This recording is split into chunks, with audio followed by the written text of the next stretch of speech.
নমস্কার।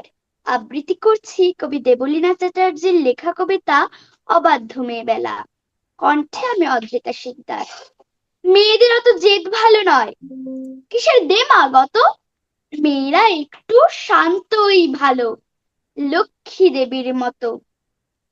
সব খাওয়া শেখ, কদিন পরেই পরের ঘরে যাবি। তখন এত নাক সিটকালে কি দিয়ে ভাত খাবি? ছুরি মারছিস বসে, তোর গায়ে বিয়ে হবে। এ মা, তোর শ্যামলা যে রং, পাত্র পাওয়া যাবে? মুখের উপর তর্ক করিস, এত ডাকাবুকো কেন? মেয়ে তো নয়, একেবারে ধানি লঙ্কাটি যেন।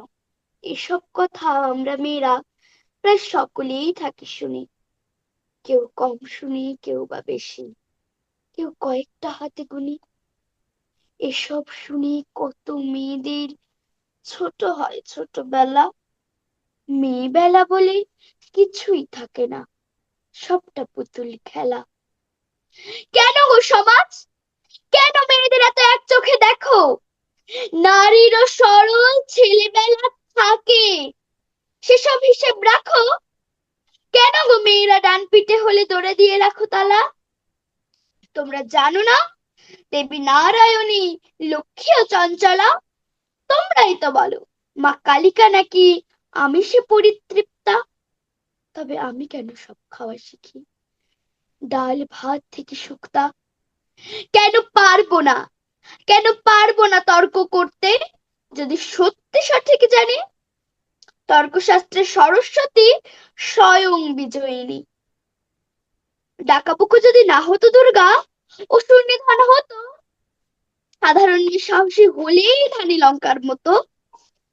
অনেক হয়েছে, অনেক হয়েছে, ছাড়ো হে সমাজ, একটুখানিটা ছাড়ো। শিশুদের মাঝে লিঙ্গ না বেছে ওদের শিশুই বিচার করো। সময় এসেছে, সময় এসেছে, মেয়েদের পায়ের বের করে দাও খোলা। এরপর থেকে আমাদেরও থাক অবাধ্য মেয়েবেলা। এরপর থেকে নারীদেরও থাক অবাধ্য মেয়েবেলা। থ্যাংকস। কি সুন্দর, কি সুন্দর, কি সুন্দর! আমি কিভাবে তোমার এই আবৃত্তির প্রশংসা করব, শব্দ খুঁজে পাচ্ছি না। শব্দ খুঁজে পাচ্ছি না। তুমি তুমি কতদিন ধরে এগুলো অনুশীলন করো?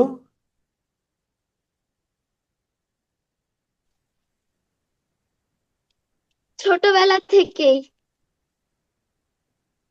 কি সুন্দর করে কথা বলে, আর তোমার এক্সপ্রেশনটা আমি শুধু এখানে দেখছিলাম। আমি আমার লাইফে এত সুন্দর আবৃত্তি কখনো শুনিনি। একদম তোমাকে খুশি করার জন্য না, আমি অনেক প্রফেশনাল যারা আছে আবৃত্তি করেন, উহুম, তোমার মতো এক্সপ্রেশন আমি কোথাও পাইনি। Thank you sir. Kawsar Shah, কি বলো? এই এক্সপ্রেশন কি Sir, তোমার? sir, actually, I want to know about her. Which class does she read in?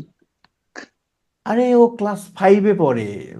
Sorry, কোন Uh, ক্লাসে যেন আবৃত্তি? আদ্রিতা ক্লাস 5। ফাইভে পড়ে। ওর ওর নামই আবৃত্তি। আমার কাছে আজ থেকে আমার না, ক্লাসে আমার নাম অদ্রিতা। অদ্রিতা, আমার মনে হচ্ছে ক্লাসে ওর নামটাই আমি রেখে দেই আবৃত্তি। কি সুন্দর, মানে ও তো নিজে একটা আবৃত্তি।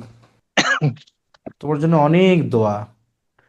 তুমি এগুলোকে ধারণ করো। আমি আমি আমি বুঝতে পারছি তুমি শুধু এটা অনুশীলন করনি, তুমি যা বলেছো সেগুলো তোমার মগজে, তোমার মননে একদম গেঁথে আছে। তুমি না ভেতর থেকে কথাগুলো বলছো, তাই না? জি স্যার। অনেক সুন্দর, অনেক সুন্দর। মাঝে মাঝে কিন্তু তোমাকে আমি একটু বিরক্ত করব ক্লাসে, তোমার কাছে একটু আবৃত্তি শুনতে চাবো। স্যার এটা বিরক্ত না। তাই না? আমি হ্যাঁ। নেক্সট যেবার তোমার সাথে আমার দেখা হবে, তোমার জন্য আমার পক্ষ থেকে একটা দারুণ উপহার থাকবে। কি সুন্দর! আল্লাহ থ্যাংক ইউ তোমার, স্যার। তোমার মায়ের জন্য একটা উপহার থাকবে। তোমাকে কি সুন্দর করে রেডি করছে। তুমি মনে হয় তুমি মনে হচ্ছে মানে সঙ্গীত চর্চাও করো না? Yes sir. আচ্ছা, এরপরে আরেকদিন আমরা একটা তোমার কণ্ঠে একটা গানও শুন এরপরে। যাক, তুমি কিন্তু আমাদেরকে ভুলে যেও না, তুমি আমাদের আশেপাশেই থাকবা। ঠিক আছে। কি সুন্দর করে হাসে, মিষ্টি একটা বাচ্চা। ঠিক আছে, থ্যাংক ইউ। থ্যাংক ভালো থেকো। ইউ। আচ্ছা, সে এই কি আমাদের সাথে স্পোকেন,